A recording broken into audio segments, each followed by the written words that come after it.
Viene, no se te escucha, ¿eh?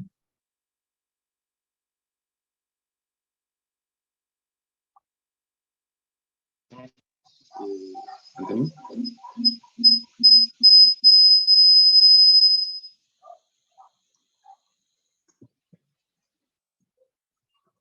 Buenos días para donde sean buenos días, buenas tardes para donde sean buenas tardes y buenas noches para donde sean buenas noches.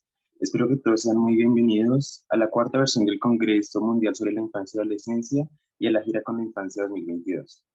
Como moderadores de este evento en el que se van a presentar las ponencias, estamos niños y adolescentes que conformamos un hermoso proyecto que se llama CILIAR, Consejo Internacional de Líderes Infantiles y Adolescentes con Responsabilidad Social.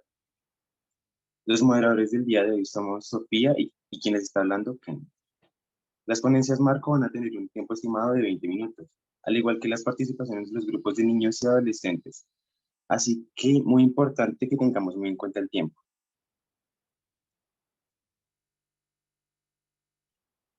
A continuación, en esta jornada con la ponencia marco le damos la palabra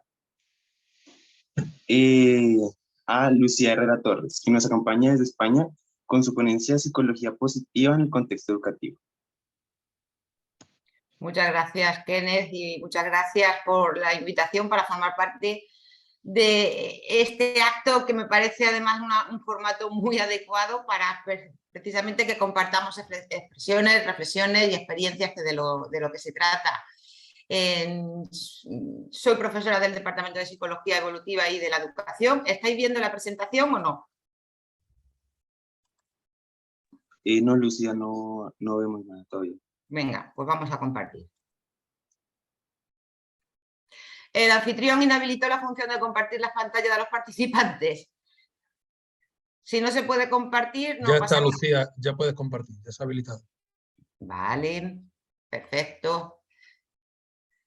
Bueno, decía que soy profesora del Departamento de Psicología Evolutiva y de la Educación dentro de la Universidad de Granada y en concreto en la Facultad de Ciencias de la Educación y del Deporte de Melilla.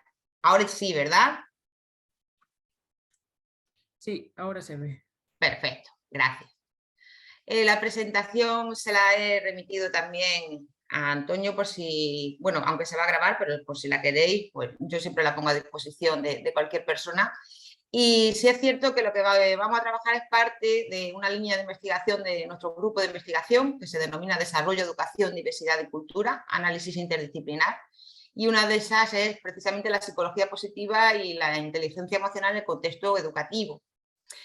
De forma muy general, dentro de la psicología, surge la psicología positiva, sobre todo centrándose en lo que son las competencias y las cualidades positivas de las personas, ¿no? Del ser humano, para trabajar cuestiones como son la calidad, la salud mental, etc. En ese sentido, la psicología positiva, sobre todo, lo que pretende es atender a nuestras competencias emocionales y personales en diferentes contextos, en el contexto académico, en el contexto personal, en el contexto social, etc. Y no tiene lugar, además del contexto académico, en el contexto educativo, donde más tiene lugar, puesto que sobre todo desde niveles tempranos podemos trabajar esas fortalezas, esas capacidades, esas fortalezas y virtudes personales que son necesarias y la inteligencia emocional dentro del contexto educativo. Por lo tanto, en esta breve intervención que voy a tener, pues bueno, intentaré introducirlo a lo que es la psicología positiva, que está muy relacionada con el bienestar de las personas, con la inteligencia emocional y qué podemos hacer, qué líneas de trabajo podemos desarrollar. Respecto a la psicología positiva en el contexto educativo, es decir, que lo que pretende sobre todo es favorecer la salud mental, entendiendo por salud mental de una definición muy clásica de la Organización Mundial de la Salud, que por salud mental entiende estado completo de bienestar físico, psíquico y social y no la mera ausencia de enfermedad o minusvalía. Por lo tanto, se trata de descubrir, de potenciar nuestras fortalezas y virtudes personales, de modo que persigamos lograr esa estabilidad y esa armonía en todas las facetas de nuestra vida. El primer autor que comenzó a hablar, el psicólogo, fue precisamente el presidente de la Asociación Americana de Psicología en 1998, donde indicaba que normalmente la psicología se había centrado sobre todo en las debilidades, en conflictos, en dificultades, en determinados problemas, en psicopatologías que pudiesen existir en el ser humano, pero que tenemos que apostar precisamente desde un punto de vista preventivo, de favorecer ese bienestar, centrarnos en las fortalezas y virtudes personales, y de ese modo se podrá fomentar la salud mental, lo cual incluye nuestro bienestar y nuestra felicidad.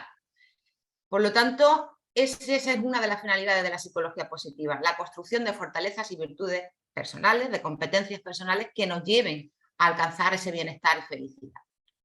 Dentro de esa relación entre fortaleza y virtudes y salud mental, existen una serie de fortalezas y virtudes que la literatura científica normalmente muestra que son importantes trabajar, como las habilidades sociales y la asertividad, la empatía, el optimismo, la capacidad de expresión emocional, experimentar emociones positivas, la capacidad de perdonar, la gratitud, que es una fortaleza magnífica, el afrontamiento positivo ante situaciones que se nos pueden presentar en el día a día, en clase, en el colegio, en el instituto, en nuestra familia, con nuestros amigos, y la resiliencia, entendiendo como esa forma de afrontar de forma positiva situaciones y contextos negativos. Por lo tanto, las fortalezas se refieren a esas características psicológicas que cada una de nosotras y cada uno de nosotros podemos expresar ante circunstancias determinadas y que provocan emociones positivas que son auténticas.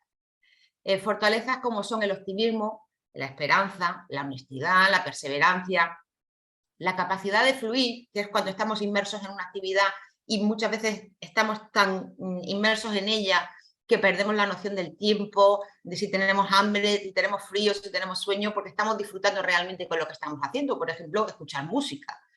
La competencia percibida, nuestra autopercepción de cuáles son nuestras competencias, nuestros puntos fuertes y que tenemos que seguir trabajando. Y todo ello favorecerá nuestro bienestar físico, emocional y social. Hay un grupo de investigación pionero ya encabezado por Martin Seligman, que sobre todo lo que nos decía es, vamos a centrarnos en fortalezas y virtudes, pero la virtud es un concepto demasiado amplio y abstracto. Por lo tanto, centrémonos en establecer qué fortalezas, como esa manifestación psicológica de la virtud, nos pueden servir para fomentar y profundizar en el desarrollo de una psicología centrada en los rasgos positivos. Y en este caso lo que hicieron fue como un listado y una equiparación de las distintas virtudes y qué fortalezas se corresponden con cada una de ellas.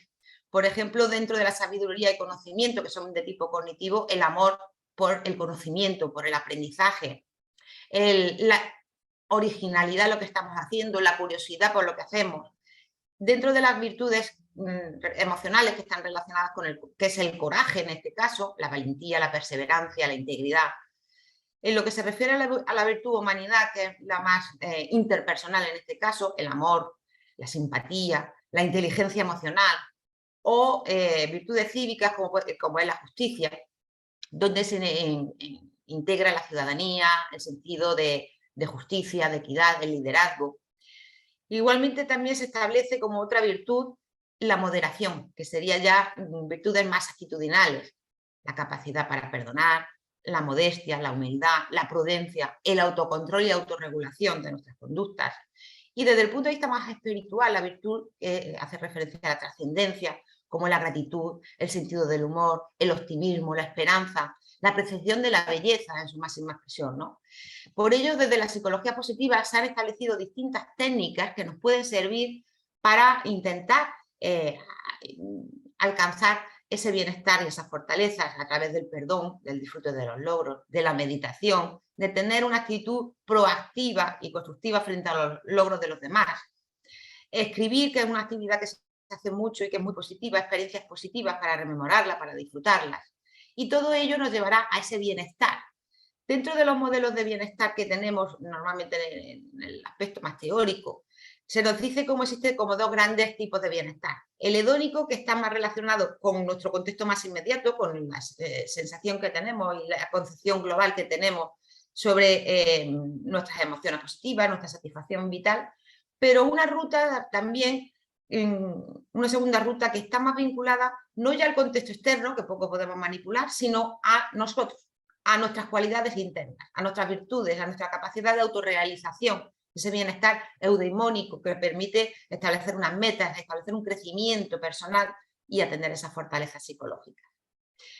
El hedónico normalmente se vincula al bienestar subjetivo y el eudaimónico, que depende de cada una y cada uno de nosotros, al bienestar psicológico. Si bien es cierto que dentro de ese bienestar subjetivo está más relacionado con la satisfacción con la vida y con la felicidad, el psicológico, como he dicho, tiene más que ver con nuestro funcionamiento positivo, con nuestras fortalezas, capacidades y roles que desempeñamos en distintos contextos. Dentro del bienestar subjetivo hay muchas investigaciones que relacionan las condiciones externas, por ejemplo, la condición socioeconómica o el contexto social, como factores importantes que determinan el bienestar subjetivo. Y eso ha hecho que hayan proliferado muchas investigaciones, por ejemplo, centradas dentro del ámbito social en indicadores que nos llevan a ello. De hecho, hay revistas especializadas en esos aspectos.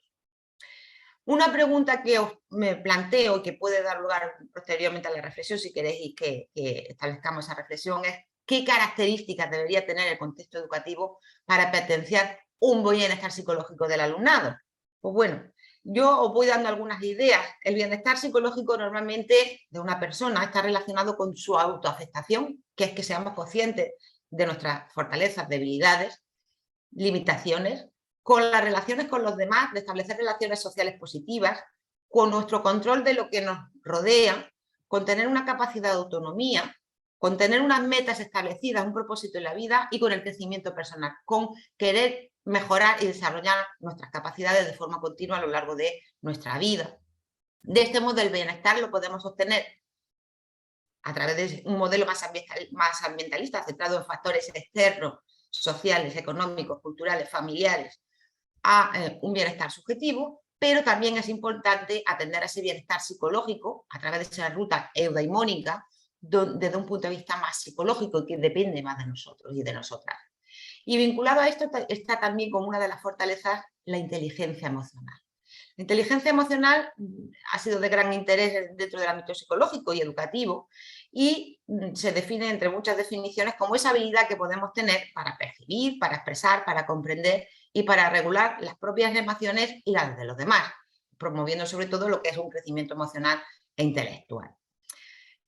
Han sido muchos los autores precursores de ese concepto de inteligencia emocional, desde Thorndike dentro del conductismo o Howard Gardner a través de la teoría de las inteligencias múltiples, pero los primeros autores en comenzar a definir y sobre todo a utilizar el término inteligencia emocional fueron Salovey y Meyer, quienes la definieron como esa capacidad para dirigir y controlar los sentimientos, las emociones de uno mismo, de los demás, con la finalidad de orientar el pensamiento y las conductas a partir de esa información. Y posteriormente han ido surgiendo, ahí tenéis en esta tabla, pues bueno, distintos autores y teorías, modelos teóricos sobre inteligencia emocional que se han ido aplicando a la práctica y a la investigación. Modelos como por ejemplo el de Meyer y Salovey, que se centran en lo que es la inteligencia emocional. Modelos como el de la inteligencia emocional centrada en el trabajo de Goleman, que se centra en distintas dimensiones que conforman esa inteligencia emocional en el trabajo. Pero a mí el que más me suele gustar, porque es el más amplio que más podemos aplicar al contexto educativo, es el de inteligencia social y emocional de Baron, que nos dice que tenemos como un coeficiente emocional general integrado por un componente intrapersonal, lo que es interno a nosotros, como el autoconcepto, nuestra autorrealización, interpersonal relacionado más con las relaciones con los demás, con la empatía, con las relaciones sociales, de adaptabilidad a la situación y a las distintas situaciones que nos podemos encontrar, de manejo del estrés, puesto que se nos pueden aparecer cuestiones, situaciones, y por lo tanto tenemos que tener esa tolerancia al estrés y ese control de los impulsos, o el componente estado general de ánimo, donde se incluye la felicidad y el optimismo. Los distintos modelos teóricos que han ido surgiendo a lo largo del tiempo han dado a distintas pruebas de evaluación, test, cuestionarios que se han ido elaborando. Por ejemplo, el EQI, el Baron Emotional, es una prueba que se basa en el modelo de inteligencia socioemocional de Baron. Entonces, cada una de las pruebas y de los test que nos permiten evaluar esa inteligencia emocional se basan en un modelo determinado. Al fin y al cabo, de lo que se trata de atender a esa afectividad positiva, donde experimentemos en el contexto educativo, porque al fin y al cabo en la escuela donde pasamos mucho tiempo, en el contexto escolar, escuela, instituto, universidad, y tenemos que fomentar ese aprender a vivir, a ser feliz y adquirir esa sabiduría que es necesaria para la propia vida a través de una afectividad positiva, donde la escuela permita que sea un entorno, un contexto para experimentar momentos, experiencias emocionalmente positivas y de intensidad.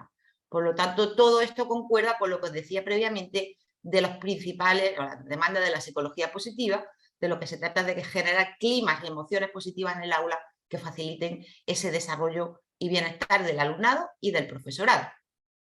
¿Cómo podemos trabajar o intentar trabajar esas fortalezas y buscar ese bienestar? Hay infinidad de actividades y de técnicas, ahí tenéis algunos ejemplos. Por ejemplo, saborear, que es apreciar los aspectos positivos de la vida, donde mentalmente podemos visualizar, saborear lo que más nos gusta en la escuela, en la familia, con nuestros amigos, compartir nuestros mejores recuerdos con los compañeros de clase, hablar de nosotros, de nuestras virtudes. O otra actividad es la gratitud, donde simplemente, pues bueno, la gratitud en la que podemos ir paseando por la escuela, de camino al colegio, al instituto, a la universidad, e imaginar cosas positivas y por qué puedo estar agradecido en este día que voy a clase, o escribir en un papel los nombres de las personas a las que más me gustaría dar las gracias, llamarles, hablar con ellos.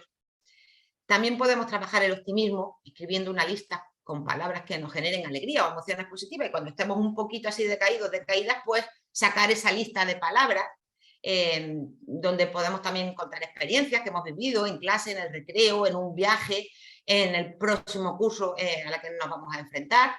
O, además de las palabras, podemos también pues, tener fotografías, imágenes, dibujos, vídeos, etc.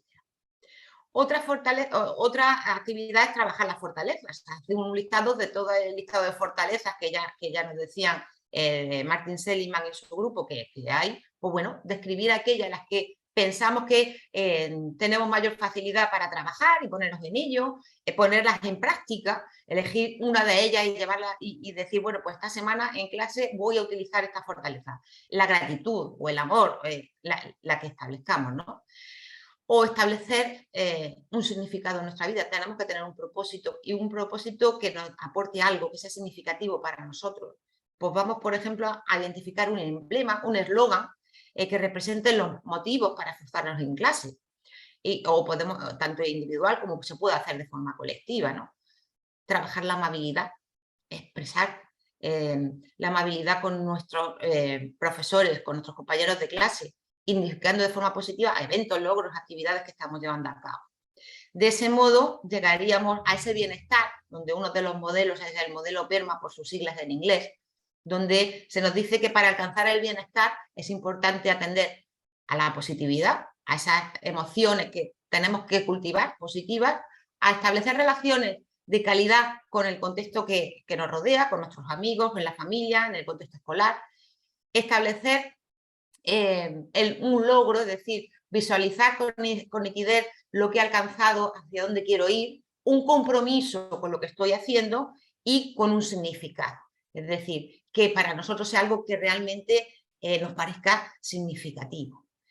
Y esto era básicamente lo que os quería decir. Aquí os dejo algunas imágenes, fotografías de Melilla, de la ciudad de la que resido, que es una ciudad en el norte de África, pero española, y nuestra universidad es la Universidad de Granada.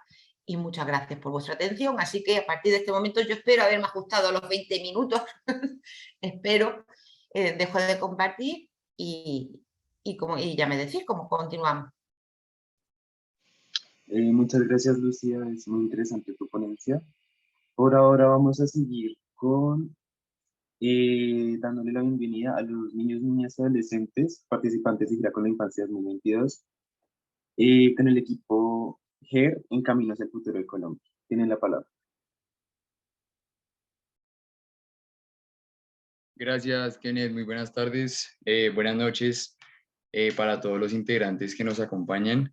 ¿Me confirman porfa si se escucha bien el audio, por favor?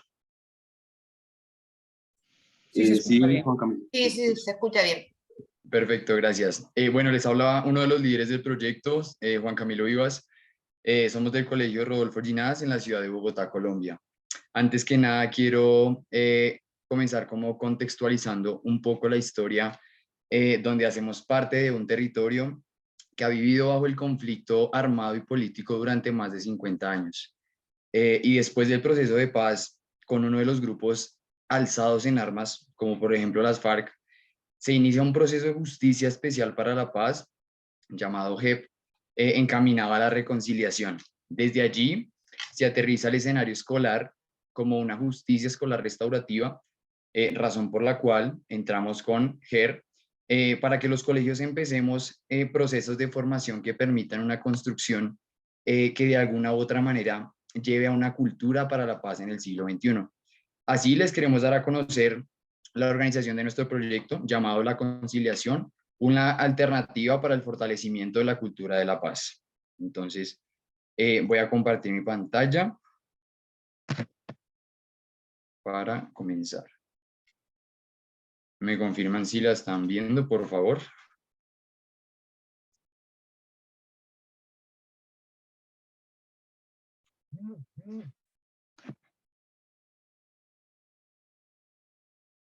Bueno, en primer lugar, la conciliación, una alternativa para el fortalecimiento de la cultura de la paz. Me parece pertinente comenzar con una frase del doctor Ashok Anand, en donde las sociedades que no aprenden a convivir en paz siempre viven con miedo y pobreza.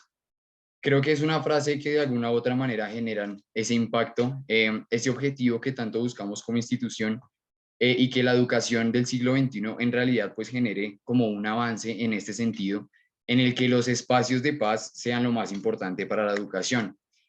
En este sentido, queremos comenzar con nuestro objetivo.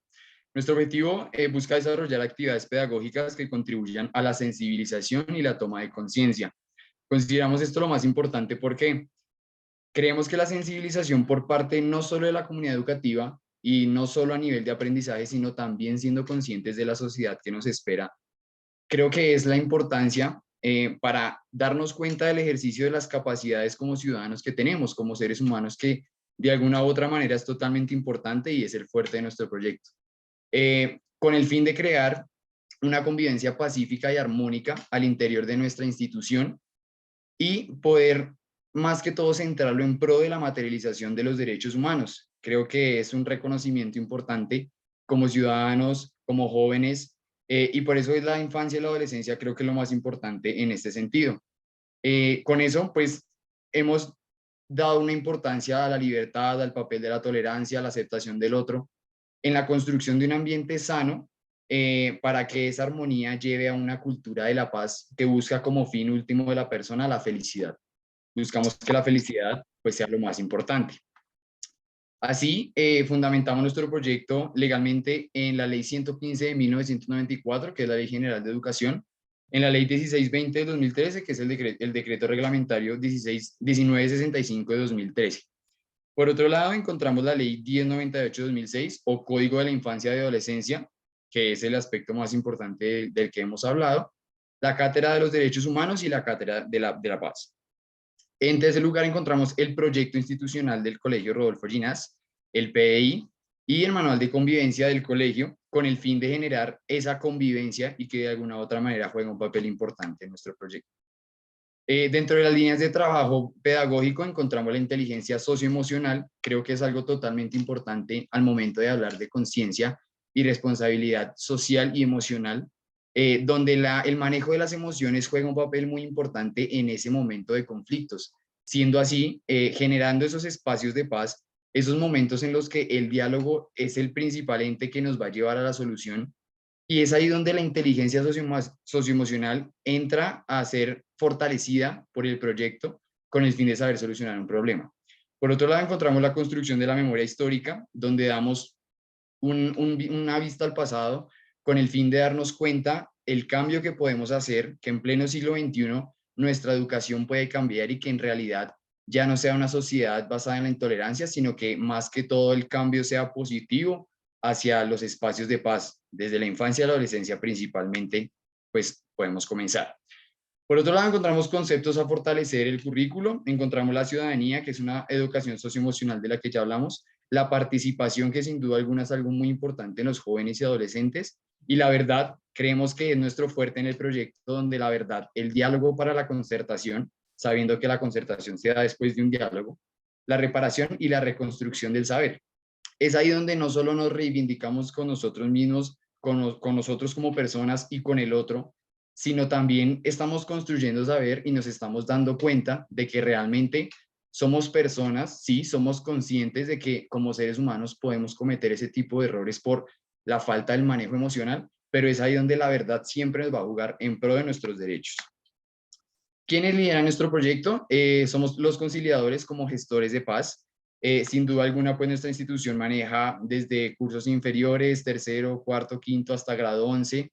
Incluso la personería estudiantil nos acompaña dentro del proyecto con el fin de que desde los más pequeños hasta los más grandes se maneje un ejemplo en toda la institución, porque pues de nada serviría que unos lo mantengan, otros no, sino que todos nos movamos en el mismo ámbito del espacio de paz, que es lo más importante. Para eso, pues nosotros tenemos algunas funciones, las cuales hemos sabido fortalecer gracias a determinados proyectos, charlas, talleres, que sin duda alguna nos hacen personas capaces de atender ese tipo de conflictos, ¿sí? En ese sentido, las funciones que cumplimos somos líderes mediadores ante el conflicto y buscamos orientar las mesas de conciliación. ¿Cómo lo hacemos? Gracias a esas capacitaciones, somos personas que en este momento sabemos no solo solucionarlo de nosotros, sino somos capaces de dar ese ejemplo para una solución en común.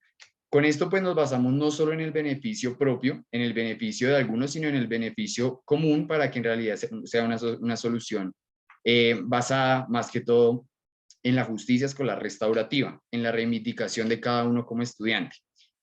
Además, pues dirigimos las actividades pedagógicas encaminadas al trabajo de la socioemocionalidad y la recuperación de la memoria histórica con los demás compañeros. Es ahí donde volvemos a la importancia de retomar esa historia de Colombia, de que es un territorio y no considerarlo más como una anécdota, sino que en realidad sea como el objetivo y el fuerte de cambio. Es como lo que tratamos dentro de nuestras funciones. Finalmente, contribuimos en la resolución del conflicto bajo unos acuerdos entre las partes a través del diálogo y la concertación, que como ya lo dijimos, la concertación se da después de ese diálogo y creo que es nuestro fuerte. Con esto podemos ver un video en el cual se desarrolla nuestra institución, donde los estudiantes dan su punto de vista y su conocimiento acerca de GER, Justicia Escolar Restaurativa, y sin duda alguna es un orgullo verlo, entonces me enorgullece compartirlo. Camilo Vivas, soy el personero del Colegio Rodríguez y soy líder del proyecto GER, Justicia Escolar Restaurativa. El día de hoy me encuentro con una de mis compañeras de trabajo. Hola, mi nombre es Alejandra Montilla y vengo como representante de los conciliadores y hoy tenemos como objetivo mostrar lo que hemos elaborado en el transcurso del tiempo que tiene el colegio. El día de hoy queremos dejar una huella, tenemos el objetivo de que el grado 10º continúe con este proyecto y queremos que nos acompañen a tomar la opinión de los estudiantes del Colegio Rodolfo Llinás frente a la convivencia y la paz en la institución. Gracias. Gracias.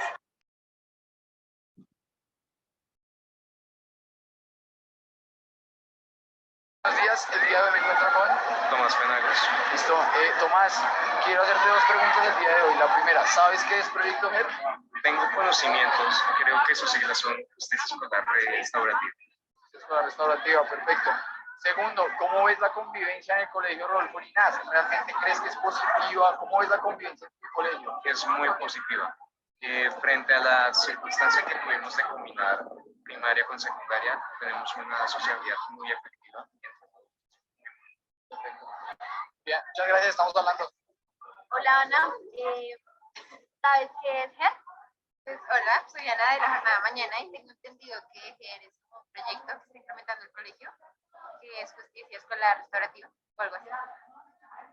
Buenos días, el día de hoy nos encontramos con María Camila. Perfecto, María Camila, muchas gracias. Quisiera hacerte dos preguntitas. La primera, ¿sabes qué es Proyecto GER? Si no estoy mal, he escuchado Justicia Escolar Restaurativa. Perfecto, Justicia Escolar Restaurativa. Por otro lado, ¿cómo ves la convivencia en el colegio? ¿Es tu lugar en el que pasas un día a día? ¿Cómo ves la convivencia? Sí, claro, son muy compañeristas, amables y respetan la vida del colegio. Perfecto. Quiere decir que la Justicia Escolar Restaurativa está haciendo un muy buen papel en el colegio Rodolfo Llinás. Muchas gracias, que estés bien. Es la convivencia en el colegio. Soy nuevo y siento que es buena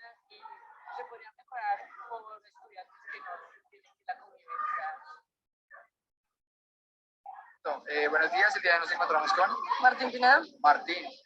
Quisiera preguntarte, ¿sabes qué es Proyecto GER? Es justicia escolar restaurativa. Perfecto. Por otro lado, ¿cómo crees que está la convivencia en el colegio Rodolfo Linares? Pues una convivencia sana, tranquila y todos nos llevamos bien con todos. Perfecto, listo. Gracias, Martín, muy amable. Hola Isabela, ¿cómo estás? ¿Crees que los fenómenos del mundo afectan la vida escolar? La verdad creo que sí. Por ejemplo, nosotros podemos darnos cuenta con lo que afectó la pandemia a muchas personas, sobre todo a los jóvenes con depresión, ansiedad y cosas por el estilo. Bueno, sin duda alguna, hemos visto que los estudiantes de nuestro colegio tienen conocimiento de GER, Justicia Escolar Restaurativa.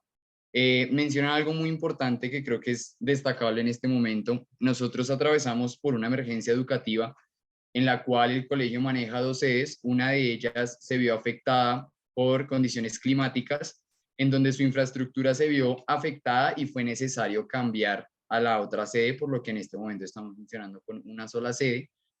Y eso fue lo que los estudiantes han recalcado y han dicho que es muy importante saber que aunque estamos juntos con los niños más pequeños, estamos toda una comunidad educativa y hemos sabido controlar las emociones, hemos en realidad creado un espacio de paz en el que toda la comunidad educativa se mueve en el mismo ámbito y eso es sumamente importante porque pues para muchas instituciones puede no ser posible y es un orgullo saber que nuestros estudiantes lo reconozcan.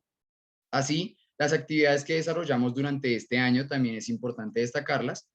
Para eso encontramos capacitaciones para el proceso de formación. Como ya lo mencioné, nosotros pues somos personas y líderes con un proceso de formación en el cual día tras día estamos avanzando y mejorando, no solo a nivel escolar, sino como seres humanos, como personas, como ciudadanos, y poder no solo solucionar los problemas propios, sino en el bien común. Por otro lado, apoyamos la resolución de los conflictos que se presentan entre pares en las aulas o espacios escolares. Dirigimos las actividades programadas en La Maloca, tejiendo historias que sanan a través de las manualidades, la costura, la bisutería, el arte, entre otras actividades.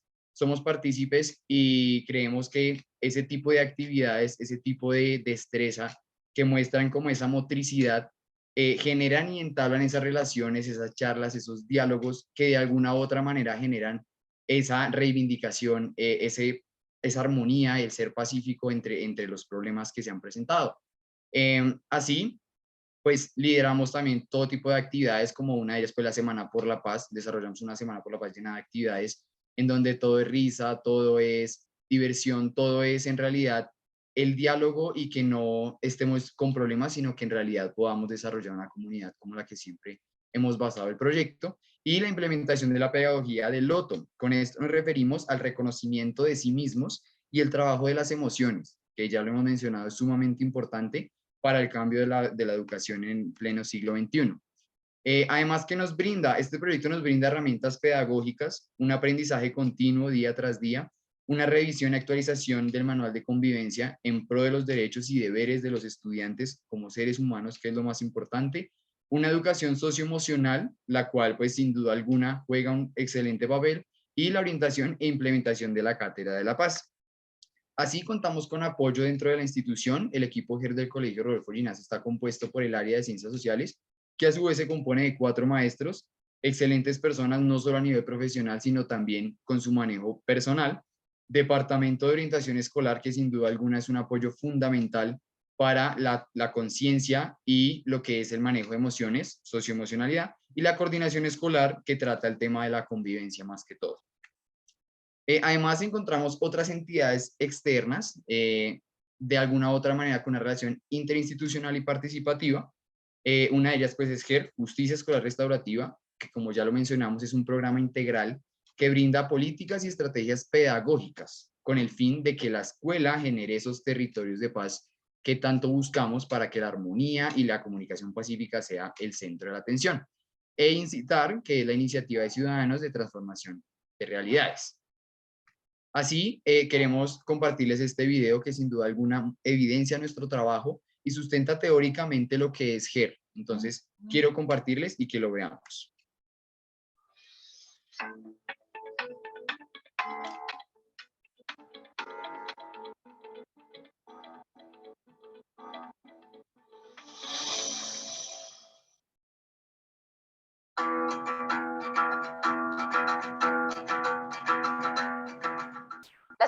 restaurativas se entienden como un conjunto de acciones, estrategias y herramientas que contribuyen a mejorar las relaciones entre las personas. Además, en aquellos casos en que las relaciones se encuentren deterioradas, la idea es que contribuyan también a su restablecimiento o su sanación. Más que formas de hacer, me gustaría que se pensaran también de la mano de formas de pensar y de sentir, de manera que las prácticas restaurativas lo que buscan es permitirles a las personas poder proyectarse de manera constructiva hacia el futuro. Las prácticas restaurativas beben de la justicia restaurativa, que en palabras de Howard Ser es un enfoque que se interesa por los roles y las necesidades de todos los involucrados. Al hablar de todos los involucrados, lo que hace es ampliar el círculo de las personas que participan, de manera que se extiende no solamente a quien ha sido ofendido, la víctima, sino también al ofensor, a la comunidad, a la familia e incluso al Estado mismo. Por tanto, atiende no solamente las necesidades jurídicas de la víctima, sino que también atiende a otras necesidades como la necesidad de información, la necesidad de reparación o reivindicación, la necesidad de poder relatar los hechos, de sentirse escuchado y una muy importante, de poder participar directamente en la gestión de los asuntos que le involucran. De la misma manera, se atienden las necesidades del ofensor en tanto le permite poder responsabilizarse por las consecuencias de sus conductas y poder integrarse a la comunidad, no quedar excluido de ella. De la misma manera, este enfoque reconoce que la comunidad también tiene necesidades y responsabilidades en relación con todos sus miembros, incluido el ofensor. De manera muy sintética, podríamos decir que la justicia restaurativa busca dar respuesta a 3 preguntas. ¿Quién ha sido dañado? ¿Cuáles son sus necesidades? ¿Y quiénes tienen responsabilidades en ello? Finalmente, hay que señalar que la diferencia entre prácticas y justicia restaurativa es que las primeras no solamente tienen un enfoque reactivo, como lo hace la justicia, responder posterior a la violencia, sino que también tienen un enfoque preventivo y proactivo, lo que hace que pueda extenderse su aplicación. De manera general, las prácticas restaurativas pueden aplicarse para atender las múltiples violencias que se presentan en los espacios educativos. Solo que, como venía diciendo antes, al su aplicación ampliarse un poco más, pueden integrarse a la ruta de atención integral de las instituciones educativas, no solamente en el componente de atención, sino también en los componentes de prevención, promoción y seguimiento, constituyéndose entonces no solamente en una forma de atender las situaciones que afectan la convivencia, sino también en una herramienta pedagógica que aporta a la formación de otras subjetividades.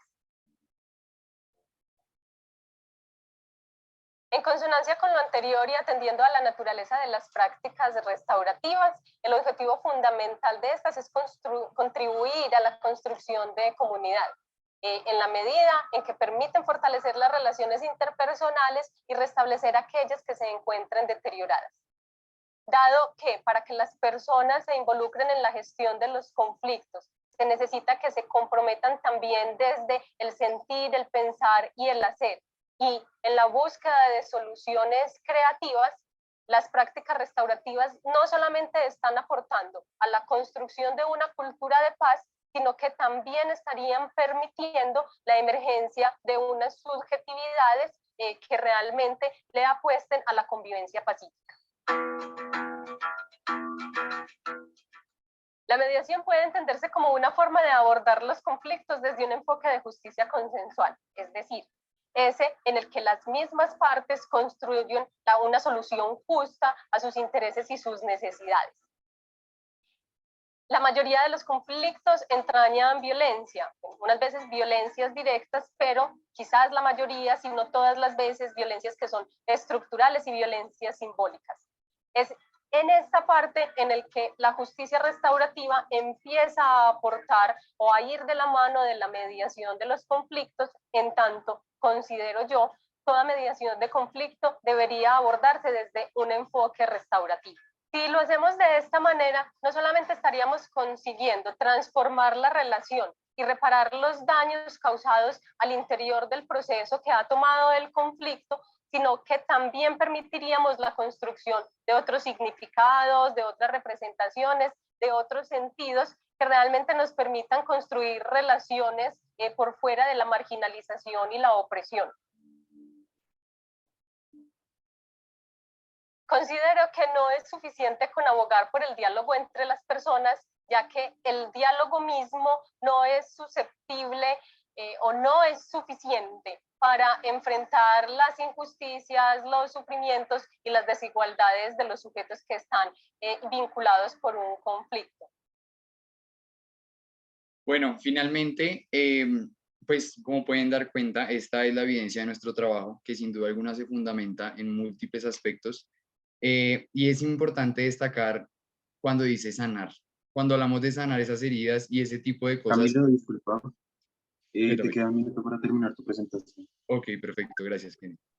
Entonces, sin duda alguna, sabemos que esa conciencia y lo más importante de todo es sanar esas heridas. Créanme que sin duda alguna la riqueza se trata de la sonrisa, de la felicidad. Y créanme que si se trata de riqueza, podemos ser ricos regalando sonrisas.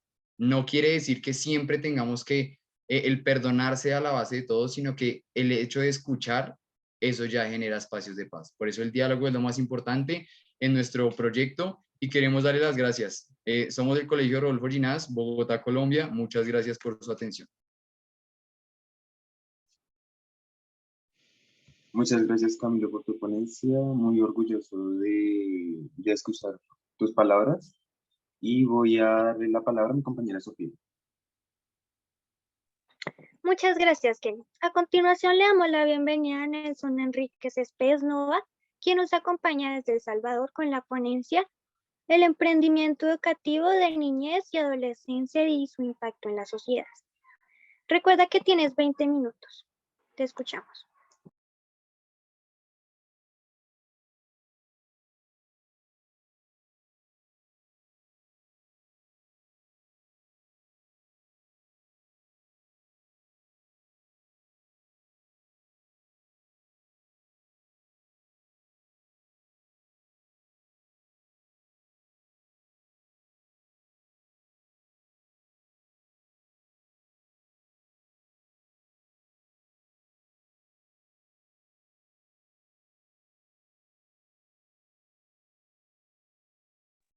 Sofía, parece que Enriquillo se ha salido, estaba conectado antes. Si os parece, podéis darle paso a la primera comunicación y ya os avisamos cuando se conecte, ¿de acuerdo?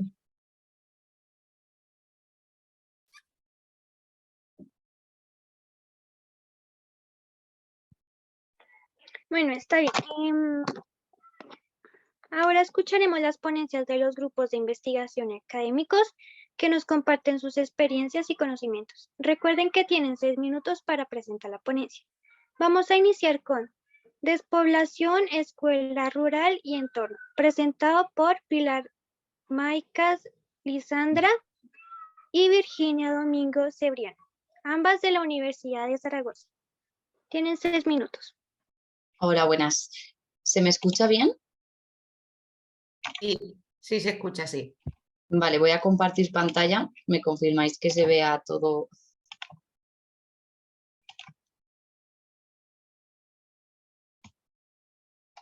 Sí, se ve, sí. Sí. Vale.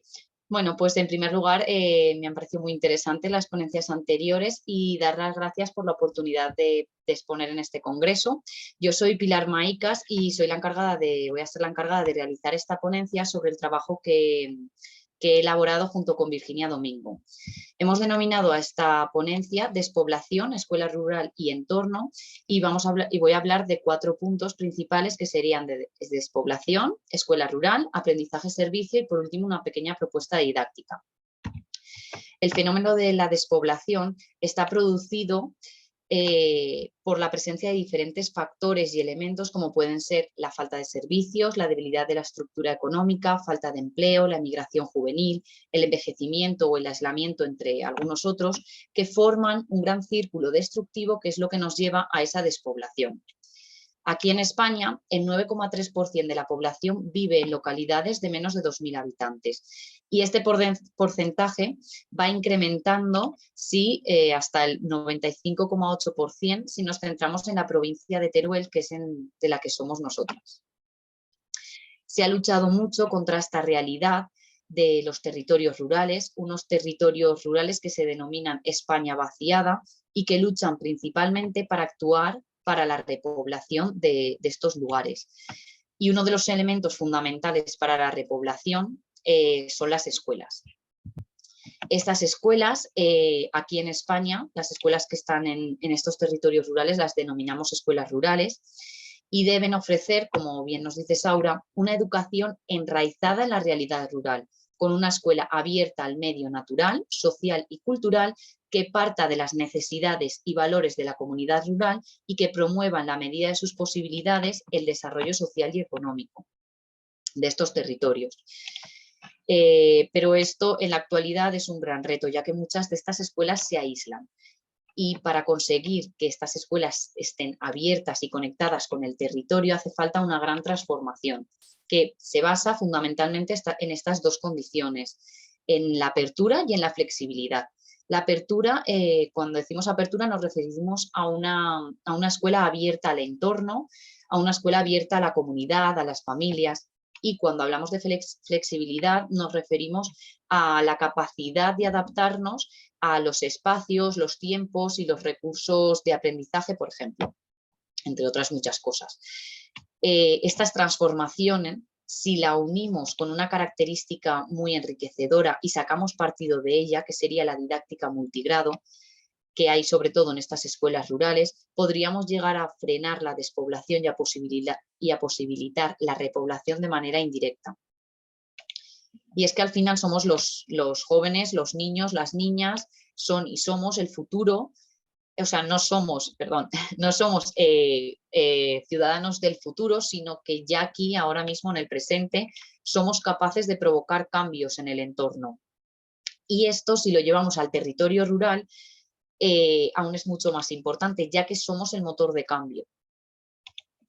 Unido a la escuela, que es donde el alumnado aprende y lleva el proceso de enseñanza-aprendizaje, relacionándolo con que encuentran el sentido a lo que estudian cuando aplican sus conocimientos y habilidades en una práctica, sobre todo si hablamos de una práctica solidaria y si esta práctica solidaria se desarrolla en el territorio en el que viven, hablamos de una metodología que puede ser muy interesante para llevar a cabo, que sería el aprendizaje-servicio. Una vez un poco contextualizado así muy brevemente lo dicho, hablamos ahora de la propuesta didáctica que se fundamenta de una experiencia que tuvimos en el aula de Fuentes de Rubielos. Esta propuesta didáctica nos ha llevado a cabo, es una propuesta y está formada por dos partes. Una de ellas es el diagnóstico del entorno, ¿no? Analizar esas necesidades, oportunidades, debilidades, amenazas que hay en la localidad, y una segunda parte que es mejorar ese entorno y luego realizar un vídeo promocional del pueblo junto con la comunidad, es decir, escuela y comunidad. Y esta segunda parte sería totalmente flexible y abierta a las motivaciones, los intereses y las decisiones de todos los que participan. Los objetivos de esta propuesta didáctica son para el alumnado conocer y analizar el entorno que les rodea, las diferentes actividades económicas, los oficios de la localidad y sus funciones, los productos autóctonos y tradicionales, conocer también el patrimonio cultural y artístico, fomentar la comunicación y la comprensión de las ideas y los sentimientos propios y de los demás, fomentar las conductas de respeto hacia el patrimonio cultural y fomentar sobre todo, y muy importante, el sentimiento de arraigo y pertenencia, utilizar las TICs y trabajar en equipo y relacionarse con los demás, tanto con sus demás compañeros como con la comunidad. Y los principales objetivos a conseguir para la comunidad serían fomentar esta participación de las familias y comunidad en la escuela y consolidar la relación. Y por último, los principales objetivos del servicio son mejorar el entorno y fomentar la visita de turistas y sobre todo la repoblación del municipio, que al final esta repoblación es la que nos llevaría a que estas escuelas rurales no se cierren, porque muchas de ellas se van cerrando. Y bueno, no se ha llevado a cabo, nos gustaría que se llevara a cabo y los resultados que esperamos son, en primer lugar, y relacionado con el alumnado, pues que adquieran numerosos contenidos curriculares y habilidades y competencias, y unos resultados compartidos entre alumnado y comunidad serían, ¿no?, que aumenten ese sentimiento de arraigo y pertenencia hacia el territorio y que aumenten las relaciones entre ellos, entre el alumnado y las personas de la localidad, y que estas relaciones, esta unión entre la escuela y la comunidad sea consolidada y continua, no que sea solo algo muy puntual. Y como gran resultado esperado, pues es la mejora de este municipio a través de la colaboración de toda la comunidad, y como gran objetivo se espera que el producto final, es decir, este vídeo promocional, llegue al mayor número de personas posible y que eso ayude a la repoblación del municipio y disminuya así las posibilidades del cierre de la escuela. Bueno, he sido breve, espero no haber corrido mucho y que se haya entendido todo. Si no, luego me podéis hacer cualquier pregunta y muchas gracias por vuestra atención. Muchas gracias a ti, Pilar, si se entendió. Para los que tengan preguntas, las pueden hacer ya al final del conversatorio. Sí, seguimos con el siguiente grupo que le corresponde a Kenneth. Sofi, si quieres presentarlo tú, es que yo tuve un inconveniente aquí.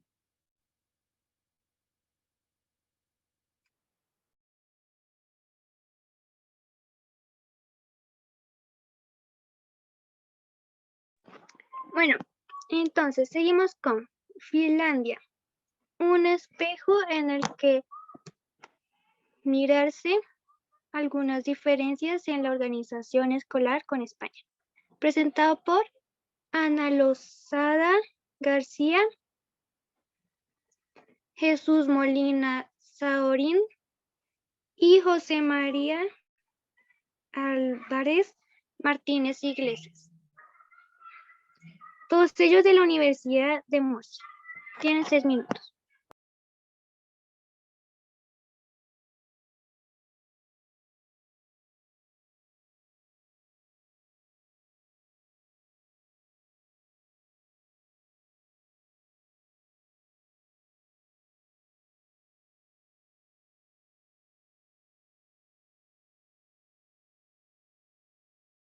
Pues parece, Sofía, que no está. Si quiere dar paso a lo siguiente.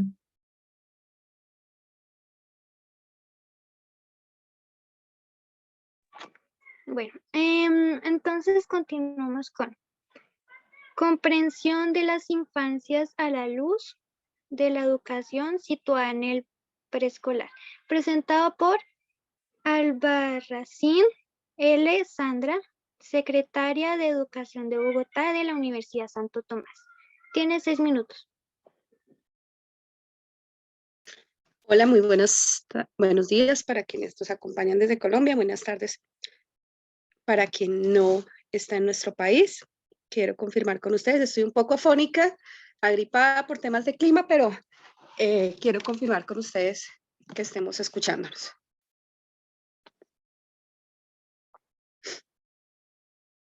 Sí se te escucha bien, Sandra. Perfecto, muchas gracias. Entonces quiero en este momento compartir con ustedes pues, la presentación. La presentación tiene que ver con la comprensión de las infancias a la luz de la educación situada en el preescolar. Quiero pues rápidamente contarles que esta es un trabajo que sale a la luz desde la comprensión de una tesis doctoral, donde una de las categorías es la infancia y esas infancias desde la educación preescolar, y a partir de esa categoría pues se definen unas consideraciones. Tenemos la presentación.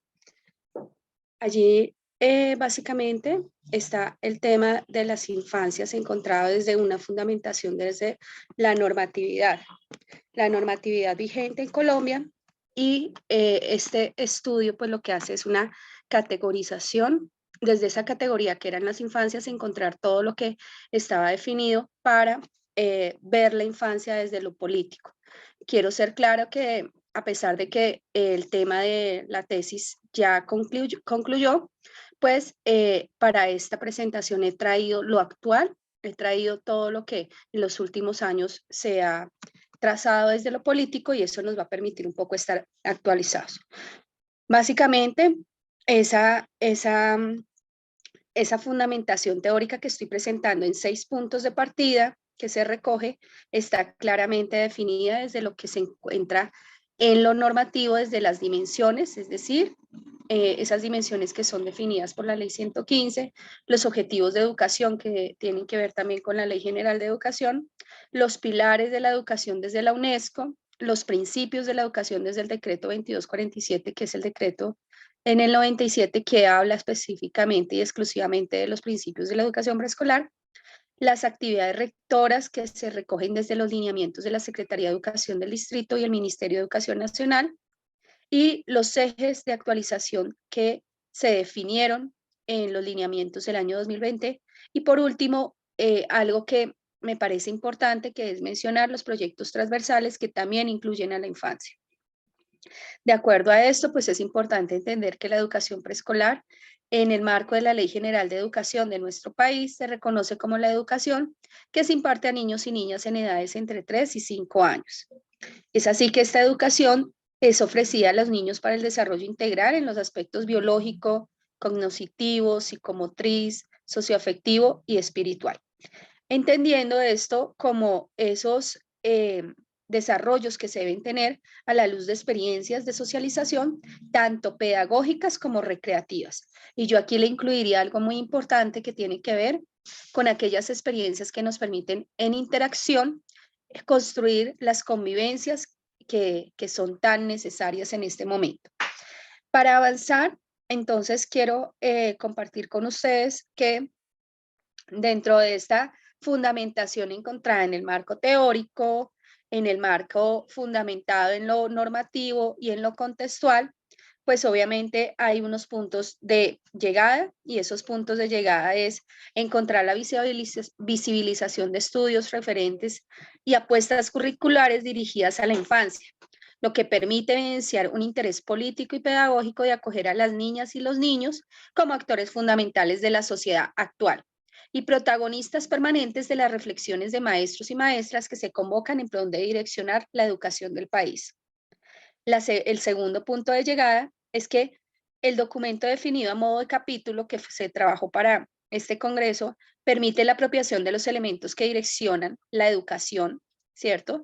Desde un ejercicio docente con intencionalidad en esos ambientes de aprendizaje que son construidos a partir de los referentes normativos y conceptuales, además de pedagógicos. Otro punto de llegada es que se conoce que desde el rol de docente, la concreción de experiencias de aprendizaje deben estar enmarcadas en la generación de procesos que permitan afianzar los saberes y construyan aprendizajes significativos de estas infancias. Y por último, es reconocer que estas infancias de las cuales hablamos constantemente son actores decisivos en las transformaciones tanto culturales, sociales, ambientales, de manera que ellos y ellas desde sus voces hacen que sea significativo todo elemento que se direcciona a la educación.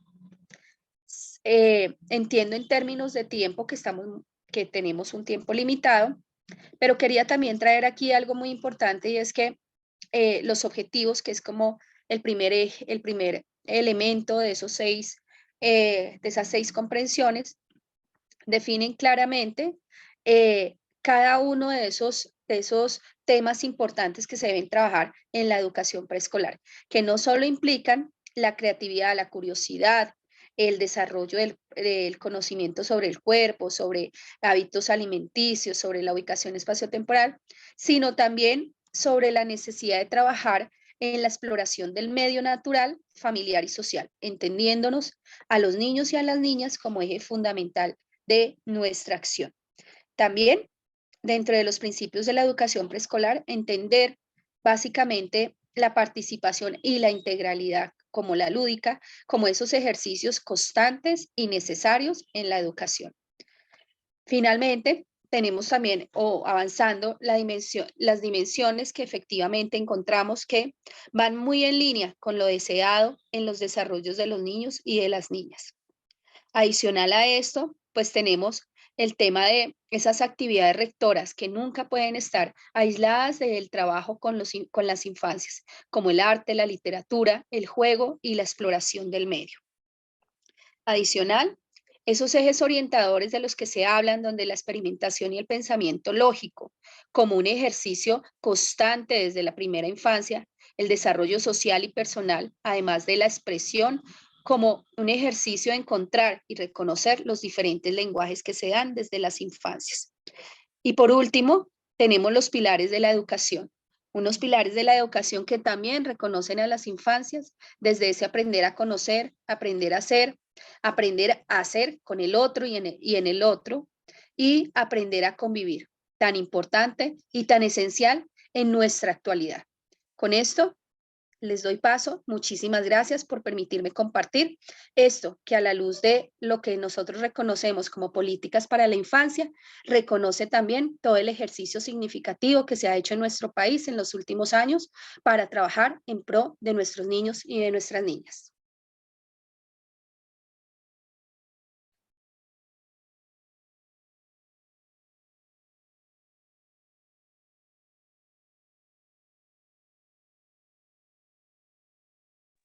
Muchas gracias a ti, Sandra. Ahora le voy a pedir a mi compañero Kenneth que presente al siguiente. Bueno.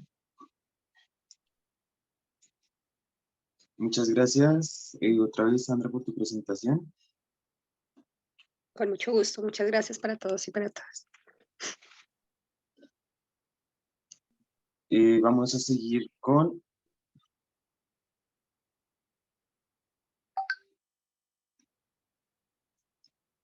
disculpen el inconveniente. Vamos a seguir con la valoración del profesorado sobre la robótica como un recurso didáctico en la educación infantil y primaria, que es presentado por Olaya García Fuentes de la Universidad de Vigo. Tienes la palabra. Hola, muchas gracias. Lo primero de todo, bueno, la enhorabuena a ti y a Sofía por cómo estáis moderando este espacio, que lo estáis haciendo muy bien. Y bueno, mientras comparto pantalla, aprovecho para presentarme. Yo soy Olaya García Fuentes, soy investigadora de la Universidad de Vigo, aquí en Galicia, España. Y bueno, mi campo de trabajo es la tecnología educativa, principalmente pues se centra en cómo introducir la tecnología en los procesos de enseñanza-aprendizaje de una manera crítica y para potenciar al máximo pues todos esos recursos. Y os voy a presentar una pequeña investigación que estamos desarrollando que se titula La valoración del profesorado sobre la robótica como recurso didáctico en educación infantil y educación primaria. Un poco a modo de contexto teórico, os presento aquí estos tres conceptos: robótica educativa, pensamiento computacional y programación, que seguro que nos suenan a todos. Son tres conceptos que cada vez están más presentes no solo en los documentos oficiales educativos, sino también en la práctica de las aulas. La robótica educativa es entendida como ese contexto de enseñanza-aprendizaje que se fundamenta principalmente pues, en la resolución de problemas a través del uso de robots. El pensamiento computacional son esas habilidades que se desarrollan siguiendo un poco los principios de la computación, pero que se desarrollan en el ser humano y que se desarrollan, o uno de los recursos que ayuda a que se desarrolle el pensamiento computacional es la robótica. Y la programación pues, es ese lenguaje que utilizamos en la robótica. El uso de robots en escenarios de aprendizaje interdisciplinares y transdisciplinares a través de la experimentación y la investigación pues, da lugar a un enfoque educativo que ahora está emergiendo o que cada vez suena más, que es el enfoque educativo STEAM, que hace referencia, pues es el acrónimo de las siglas inglesas de las palabras ciencia, tecnología, ingeniería, arte y matemáticas. La investigación que desarrollamos pues, tiene como objetivo principal conocer la valoración del profesorado en torno a la robótica educativa, partiendo de la idea de que el profesorado pues, es un eje fundamental en el proceso de enseñanza-aprendizaje. en la etapa de educación infantil, que abarca de los 0 a los 6 años, y la etapa de educación primaria, que abarca de los 6 a los 12 años. De manera más detallada, los 3 objetivos o las 3 grandes metas de este estudio son conocer la valoración de la robótica educativa dentro de la propia actividad docente, averiguar la percepción del profesorado en torno a la robótica dentro del enfoque STEAM y determinar la valoración que el profesorado hace de la robótica como herramienta, pues, para desarrollar las habilidades que son propias del alumnado. Para dar respuesta a estos objetivos se diseñó un instrumento, un cuestionario, en el que se recogían, pues, diferentes preguntas, algunas de tipo abierto y otras de escala, y que estaba compuesto por 5 grandes bloques. Para este trabajo se analizaron y se trabajó, pues, con los datos relacionados con el segundo bloque, que lleva por título La robótica como recurso educativo. Participaron un total de 91 maestros y maestras de las etapas de educación infantil y primaria. En concreto, pues el 89% fueron mujeres y el 10% hombres. Con edades comprendidas entre la mayor parte de la muestra, el 70%, en torno al 70% de la muestra entre los 31 y los 50 años, y el 59% de educación primaria y el 41% de educación infantil. El procedimiento llevado a cabo en esta investigación, pues en primer lugar se distribuyó el cuestionario a través de los correos institucionales de los diferentes centros, y una vez que el profesorado contestó a las preguntas, pues se analizaron los datos con diferentes programas informáticos. Por un lado se hizo un análisis de frecuencia, que consiste en contar el número de veces que una persona responde a determinado ítem o a determinada cuestión, y otro análisis que se hizo fue el análisis de contenido, que se utilizó para analizar, pues, las preguntas de tipo abierto.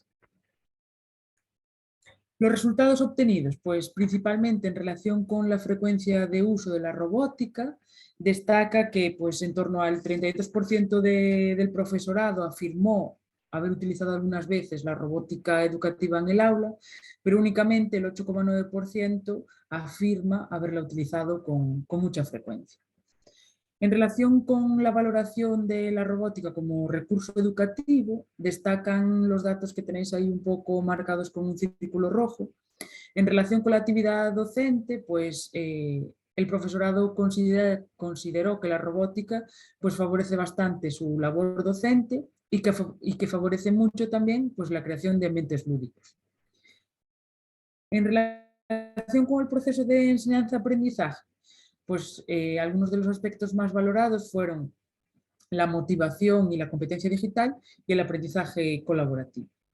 En relación con las dimensiones que definen o que conceptualizan el enfoque educativo STEAM, destaco ahí, pues, 2 grandes dimensiones. Al preguntar al profesorado sobre estas dimensiones, pues destacan principalmente que, bajo su opinión, la robótica educativa ayuda mucho a desarrollar el pensamiento computacional y las competencias STEAM. Y en relación con los resultados o la valoración que el profesorado ha hecho de las habilidades que el propio alumnado desarrolla, bueno, aparece ahí un listado de dimensiones, y destaca principalmente que el profesorado, pues, considera que la lateralidad, que hace referencia a la orientación espacial, derecha e izquierda, la secuenciación y la programación, son las habilidades que se desarrollan mucho a través del uso de la robótica. Esta investigación que os he contado, pues, nos permite concluir, por un lado, que el profesorado valora de la robótica educativa como recurso de manera muy positiva, y que considera además que ayuda o favorece la creación de ambientes lúdicos y que también ayuda a su labor docente.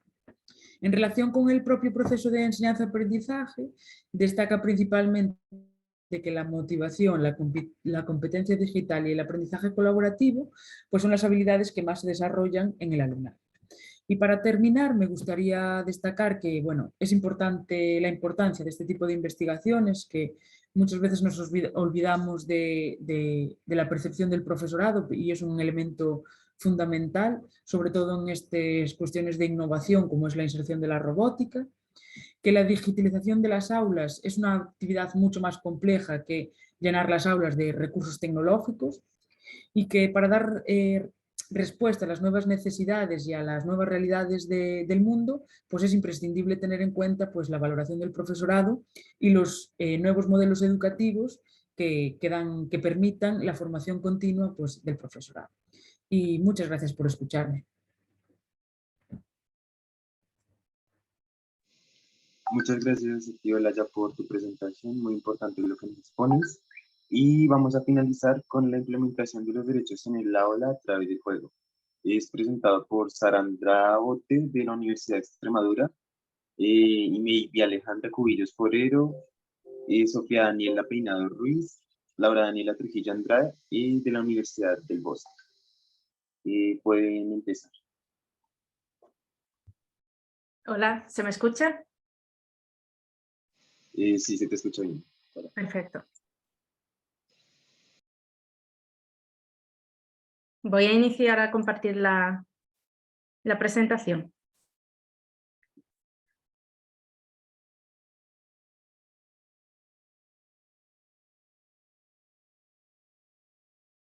¿Se ve bien? Sí, Sara, sí.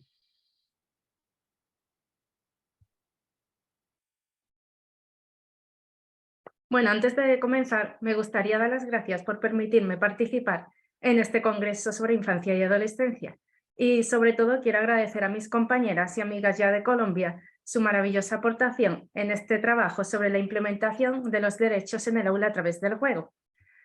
Me gustaría comenzar señalando que los futuros docentes, como es mi caso en particular, y todas aquellas personas que amamos a los niños y niñas, pensamos que realmente es necesario un cambio, pero no un cambio cualquiera, sino uno que prepare al adulto, que lo forme de manera justa en su relación con la infancia. ¿Y por qué digo esto?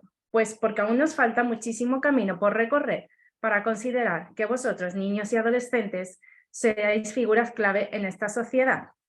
Por tanto, el buen trato y la participación de la infancia deberían ser no un espejismo, sino una realidad por parte de gobiernos, centros educativos y de este mundo en general.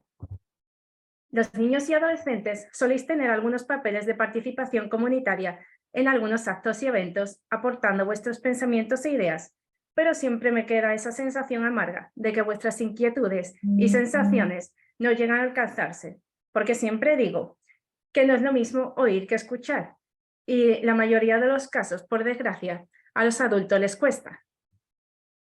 Hay una frase de Kiran Bilsetti que me encanta y dice: cada niño será capaz de decir yo puedo, cada niño tendrá una historia, cada niño tendrá su nombre. Y yo, como futura docente, añadiría que cada niño debería tener, por fin, un plan de participación real, entendido como un espacio de comunicación libre de miedos y de respeto mutuo. La ilusión que guardo como estudiante de educación infantil es que se consiga garantizar el bienestar de cada alumno desde la humildad y el amor. Pero para eso hay que insistir en renovar el proceso educativo de enseñanza-aprendizaje, porque este debería de ser un proceso amable, que alcance esa meta de formación de personas críticas, pero ante todo que sean felices. Y remarco lo de felices porque esto debería de ser el pilar fundamental por el cual debería estar construida la vida y sobre todo la escuela. En la escuela es importante el desarrollo de contenidos, pero también es interesante formar a niños y niñas en aquellos derechos fundamentales, no solo en días importantes como celebraciones pedagógicas, sino como algo normalizado en la escuela, porque esto es muy importante. Deben saber que deben ser libres y únicos, sujetos activos y responsables de sus derechos en su vida, pero también en el colectivo en el que se encuentran. Los adultos que participan en la enseñanza quizás deberían aprender, tal y como dijo un autor, a lo largo de la vida, en distintos contextos y espacios, y yo añado, en distintos espacios y contextos, pero siempre desde la mente del niño. La escuela es el escenario perfecto para un desarrollo de contenidos, por tanto, sería el más indicado para el conocimiento de la protección, la seguridad y del respeto, un lugar donde se proyecte la participación, que no hace falta tampoco grandes acciones, sino pequeños pasos para cambiar el entorno y del mundo que les rodea. Para esto, tenemos una herramienta, una llave mágica para asimilar los conocimientos de una manera entretenida, atrayendo el aprendizaje de valores y de la tolerancia. Esta herramienta no es otra sino que el juego. El juego nos va a permitir abrir un abanico muy amplio de posibilidades y de metodologías activas, como puede ser el aprendizaje cooperativo. Este, además de permitir la socialización, nos va a permitir que niños y niñas en el aula activen su mente y pongan su motivación en todos los contenidos. En ocasiones, enfrentarse a temas tan complejos y delicados relacionados con el abuso, la discriminación, la pobreza, generan incertidumbre y malestar en el aula debido a la delicadeza o la corta edad de los estudiantes. Pero hay miles de maneras de ponerlo en la práctica a través de la expresión plástica, corporal, lúdica e incluso con el debate. Entendiendo la edad y maduración de cada uno de los alumnos, tanto a nivel emocional como cognitiva, podríamos utilizar el juego como estrategia de acercamiento hacia la transformación de la sociedad, hacia la eliminación de aquellas acciones que vulneran todos esos derechos de la infancia. Entender entonces los derechos desde la labor del docente, desde el juego, también nos va a permitir que niños y niñas realizan aquellas barreras eliminatorias no solo cercanas a su entorno, sino aquellas que afectan también al resto del mundo. Y por último, participar permite socializar y socializar permite respetar. Aquellos niños cuyo espíritu se llene de estos saberes serán los que consigan la plena transformación universal. Muchas gracias por su atención.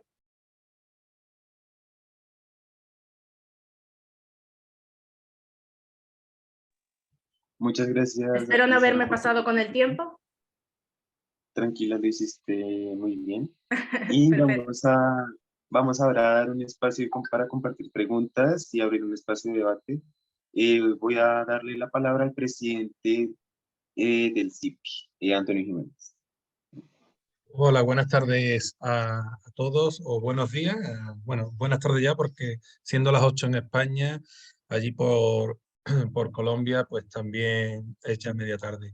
La verdad que está siendo un panel, un seminario bastante diverso, plural, enriquecedor.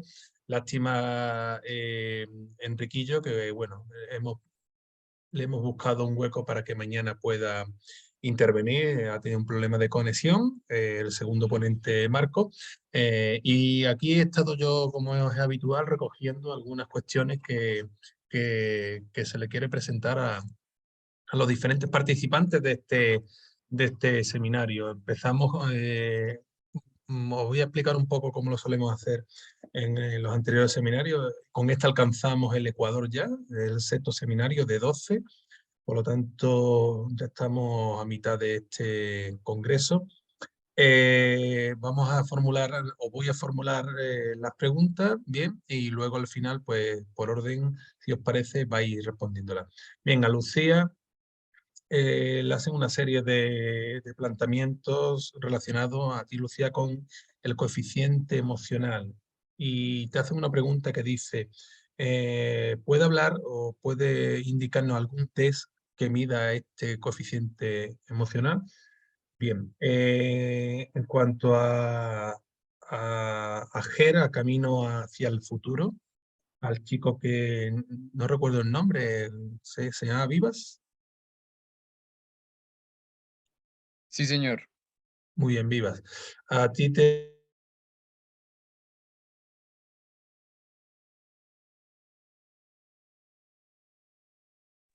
Antonio, Se ha ido el sonido. Sí, disculpa. Preguntaban Vivas si la adhesión al proyecto era voluntaria, formaba parte de alguna asignatura. Bueno, te dan también la enhorabuena sería genial, dicen, poder compartir esta metodología. Sobre todo preguntan si se utiliza dicha metodología para intervenir en casos de bullying, ¿no? Como se habla de agresor, de agredido, ¿no? Pues no se sabe si es una metodología apropiada para el acoso, ¿verdad? El acoso escolar, ¿no? Y bueno, y se destaca también en este sentido, se felicita a tu institución educativa, ya que la consideran una escuela territorio de paz. A Pilar, bueno, la verdad que me ha encantado porque bastante Teruel, y la verdad que es un lugar maravilloso, ¿no? Y se puede hacer cosas fantásticas en estos territorios despoblados. Eh, te hacen una pregunta que dicen, ¿qué necesitáis para implementar la propuesta didáctica que habéis expuesto? Bien, has comentado que es una propuesta que todavía no se ha implantado, no se ha implementado. Bueno, pues ¿qué se necesitaría para llevar a cabo dicha implementación? A Olaya ya es una cuestión personal.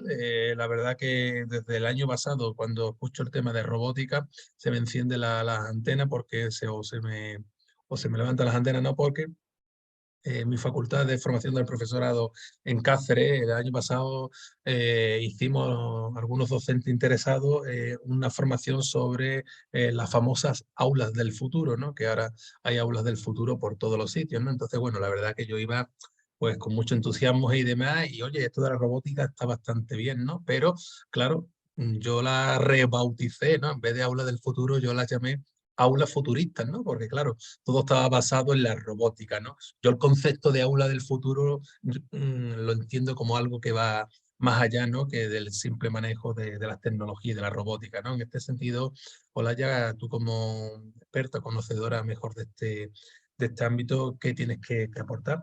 Y bueno, y por último a Sara, felicitarla por el extraordinario trabajo, ¿no? La presentación de esta comunicación solo, sino del extraordinario trabajo en coordinación con compañeras, con otras estudiantes de Bogotá, en Colombia, que ellas ya han finalizado. Bueno, pues esta comunicación es el fruto ella ha hablado del juego porque en 6 minutos tampoco le daba tiempo más, pero es el fruto del diseño de un juego que dentro de esta guía que vamos a publicar en el mes de febrero, este material didáctico para promocionar los derechos, el buen trato y la participación en la escuela, bueno, pues se han encargado de diseñarlo. Entonces, Sara, yo sé que el juego es muy extenso, ¿no? Pero sí que sería interesante que pudieras luego contar un poco en qué se basa ese juego y cuál es su finalidad, ¿vale? Un juego que ya digo, va a ser publicado por la editorial Los Hydro en el mes de febrero de 2023. Bueno, pues si os parece, vosotras mismas, y digo bien vosotras porque es un panel exclusivamente de ponentes y moderadores chicos, bueno, y también Sofía chica, así que vosotras mismas os gestionéis el tiempo si queréis en el mismo orden en el que habéis intervenido. Gracias. Muchas gracias, Antonio. Bueno, pues si queréis, la pregunta es verdad que he ido muy rápido en la intervención porque quería ajustarme al tiempo, pero ante la pregunta de que si hay alguna prueba para evaluar, hay infinidad de pruebas para evaluar la inteligencia emocional y voy a compartir justamente la diapositiva en la que aparece un ejemplo. Lo podéis ver, ¿verdad? ¿Lo veis? Sí. Bueno, pues ahí aparecen algunos, no todos, pero algunos de los instrumentos de los test y cuestionarios que hay elaborados para evaluar la inteligencia emocional basándose en modelos diferentes, el modelo de Meyer y Salloway o el modelo de Baron, que es el que se centra en la inteligencia socioemocional, y las edades también, normalmente a partir de los 16 años, aunque hay otros, como por ejemplo para evaluar el coeficiente emocional a través de ese modelo de inteligencia socioemocional de Baron, que es el EQI para jóvenes, que engloba de 7 a 18 años. Entonces sí que hay muchas pruebas que nos permiten evaluar de una forma más objetiva esa inteligencia emocional con los distintos factores que la componen y en ese sentido, pues bueno, se pueden adquirir, se pueden implementar, son además pruebas sencillas de aplicar, normalmente son pruebas de autoinforme donde se van contestando una serie de cuestiones en una escala y eso es lo que quería, de compartir para que pudieseis ver todos esos instrumentos que hay y que cada vez se van puliendo más y se van construyendo más.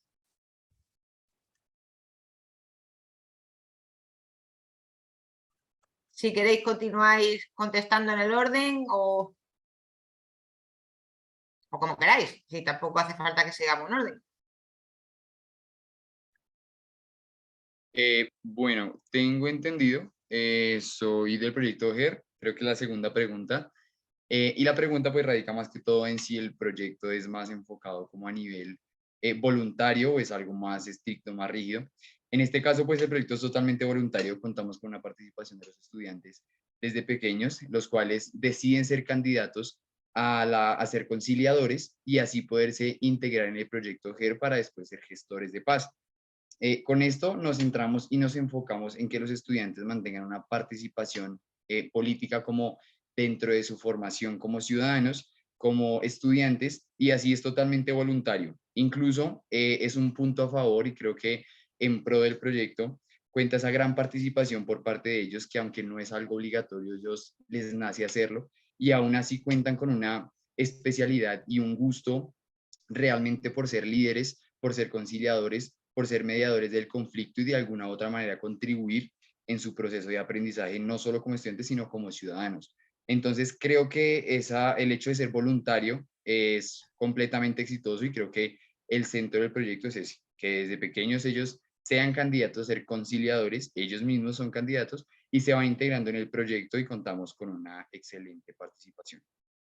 No sé quién continúa con la siguiente pregunta. Yo, creo que era yo.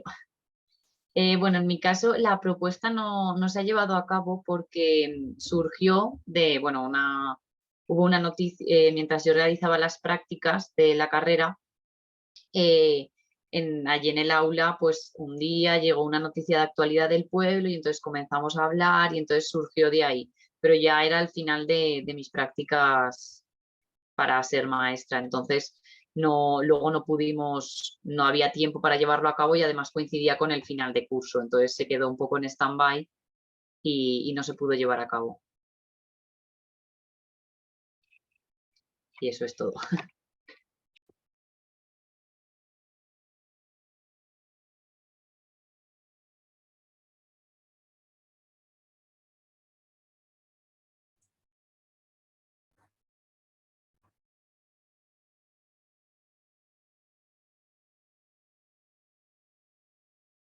Bueno, sí, no sé si Sandra había alguna pregunta para Sandra, si no creo que me tocaría a mí responder un poco al comentario del compañero que hacía sobre las aulas futuristas y bueno, la llegada de estos recursos potentes a nivel tecnológico a las aulas. Bueno, yo realmente creo que eso de aulas del futuro o futuristas en realidad son aulas muy del presente. La robótica nos rodea, los algoritmos forman parte de nuestra vida, tenemos un dispositivo móvil en el bolsillo 24/7. Entonces, bueno, es verdad que la robótica es un recurso que a mí principalmente me gusta y que creo que tiene mucho que aportar en el proceso de enseñanza-aprendizaje, pero creo que lo más importante es que, y creo que es lo que realmente tiene valor, son las propuestas pedagógicas fuertes. Y a través y siempre pensando la robótica como un recurso o como un medio que facilita el aprendizaje de otro tipo de habilidades, como la investigación, la programación, pero no tanto como un objetivo en sí mismo. Y creo que en este sentido sí que, bueno, creo que es importante la formación del profesorado, porque creo que sí que es una de las grandes o uno de los grandes hándicaps de este tipo de recursos innovadores, ¿no? Llegan al aula, dotan a los centros de recursos, pero luego el profesorado, pues como que nos quedamos así un poquito inseguros. Pero bueno, yo creo que sí que son recursos, estos recursos que están pegando fuerte son recursos con alto potencial motivador y que creo que acompañados de propuestas pedagógicas sólidas tienen mucho que aportar en el aula.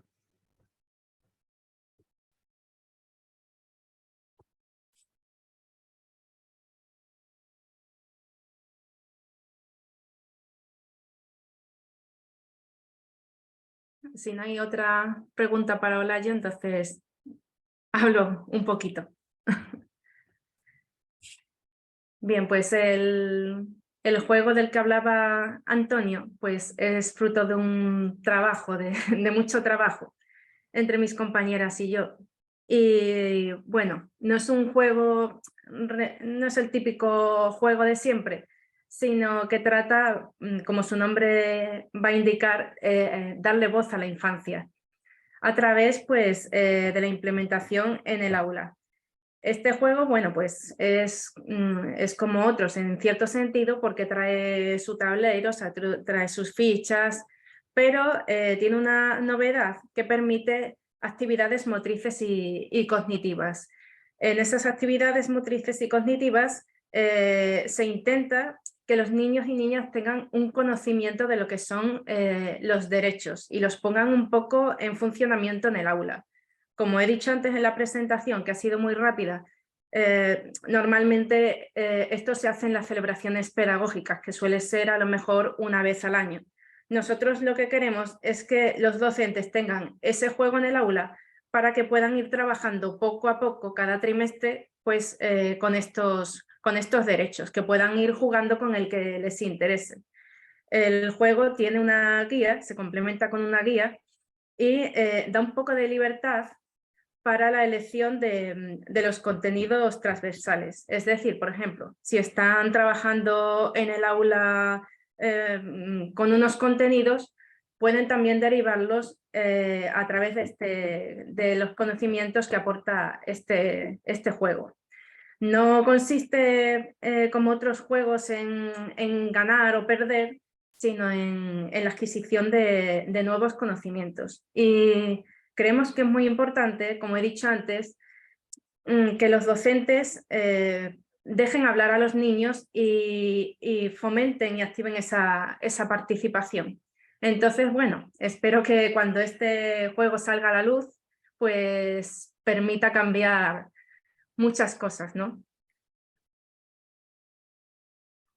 Bueno, muchas gracias a todos en esta primera ronda. Efectivamente, ahí estamos todavía peleándonos con las imprentas que nos van a diseñar el juego y demás. Sandra, no sé si te apetece hacer algún comentario, creo que estás haciendo por ahí por el chat algún comentario, si lo quieres hacer a viva voz. Pues no, yo estoy maravillada con todas estas experiencias. Quería decir pues a Pilar que me parece muy importante abrir espacios para continuar en la implementación de la propuesta que nos comparte, porque es de gran valor este tipo de herramientas para todas las comunidades. Creo que en la educación y en la escuela y en los contextos siempre van a ser muy oportunas estas propuestas. Pues a Sara, que bien definir herramientas que desde el juego permita el desarrollo integral de las infancias es muy valioso, porque no es, creo que siempre hemos considerado que el juego no es juego por juego, sino el juego tiene toda una intención pedagógica y que bien que lo puedes aquí demostrar.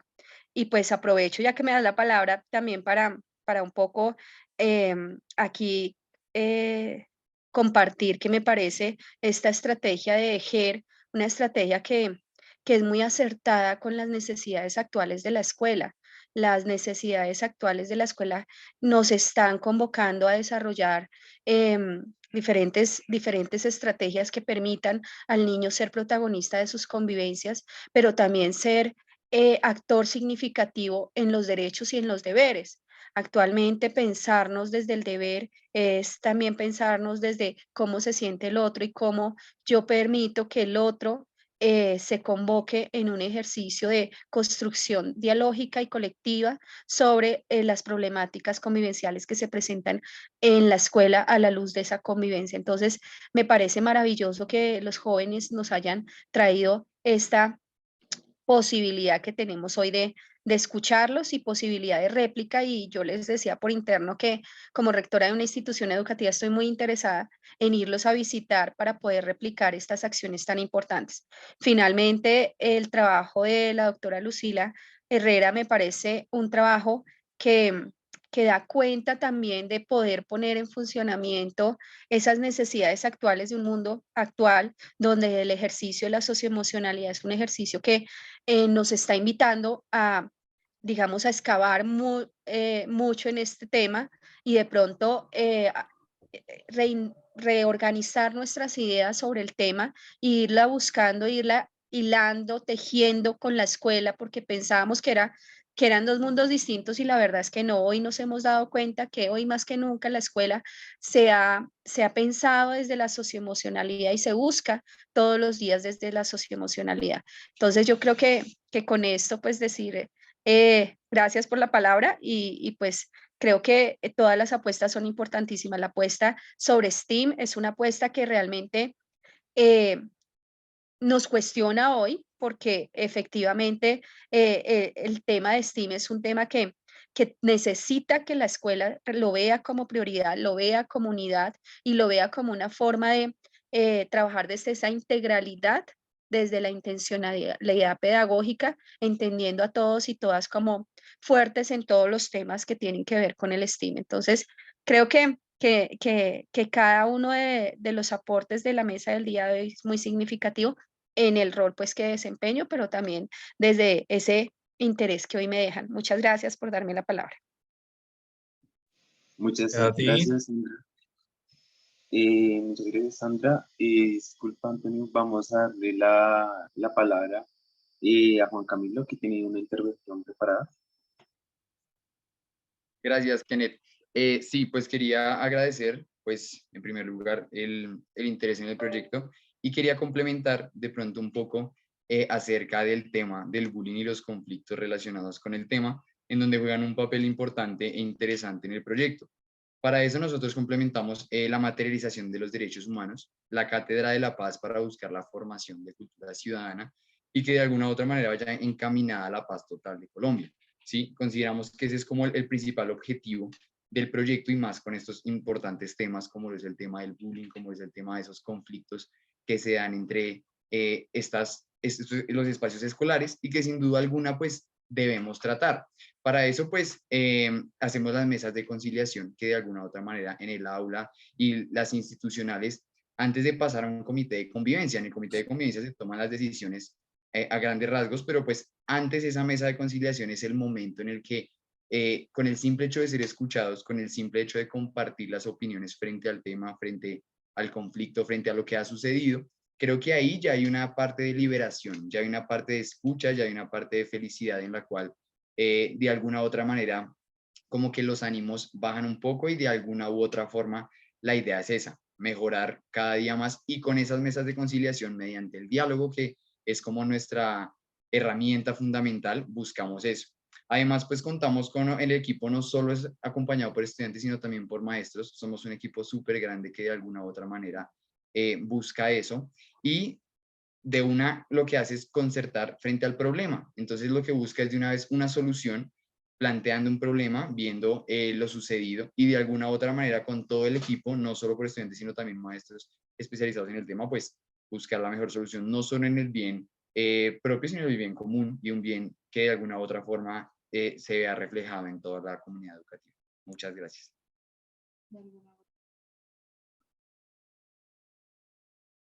Muchas gracias, Camilo, por tu intervención. Sara Andrada tiene una intervención. ¿Puedes continuar? Bueno, quería felicitar a GER porque me parece una propuesta muy interesante, muy acorde con lo que estaba hablando yo, ¿no? La implementación de los derechos en la escuela, en el aula. Porque qué mejor, ¿no? Que esa prevención sobre el acoso, el bullying, ese diálogo entre alumnos, pues sea como el camino para formar a adultos que van también a respetar esos derechos en una continuación, ¿no? Desde la escuela hasta la etapa adulta. Entonces, qué mejor, ¿no? Que los propios niños y adolescentes pues tomen este tipo de iniciativas para que en un futuro pues se pueda ver reflejado en su entorno el buen trato, ¿no? Entre todos. Así es que, bueno, pues felicidades, Ger, porque me ha parecido muy interesante todo lo que has dicho. Muchas gracias, Sara, muy amable.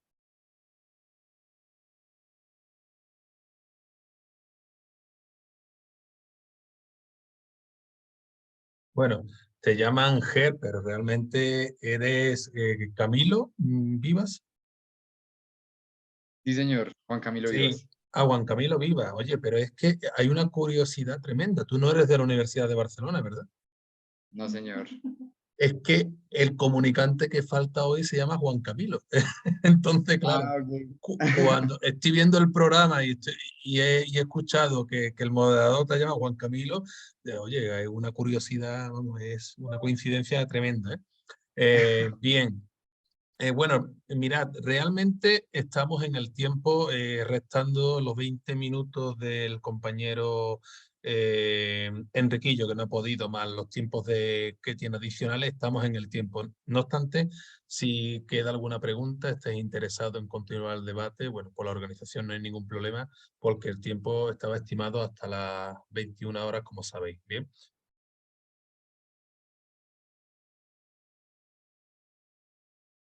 Si los moderadores queréis decir algo también.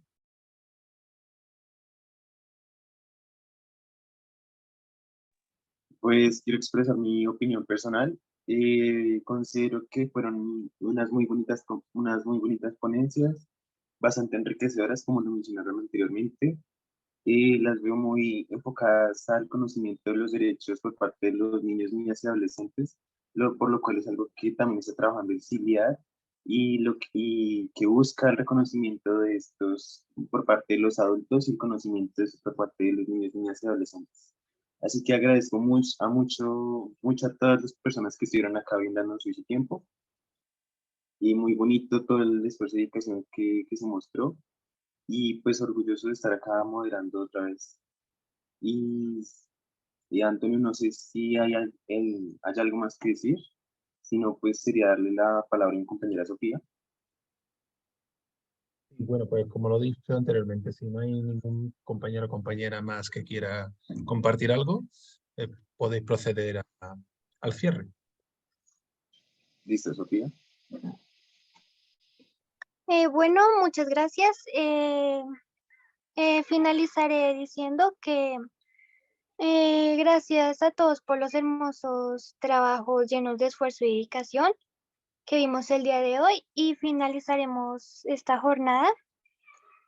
Esperamos que cada uno de los participantes y quienes no participaron se logren llevar lo más importante de cada ponencia y espero que todos tengan una feliz mañana, tarde o noche, dependiendo de dónde se encuentren. Muchas gracias y hasta pronto. Muchas gracias. Buenas tardes, buenos días, buenas noches. Chao. Muchas gracias. Gracias, adiós. Gracias. Gracias. Gracias. Muchas gracias a todos y todas.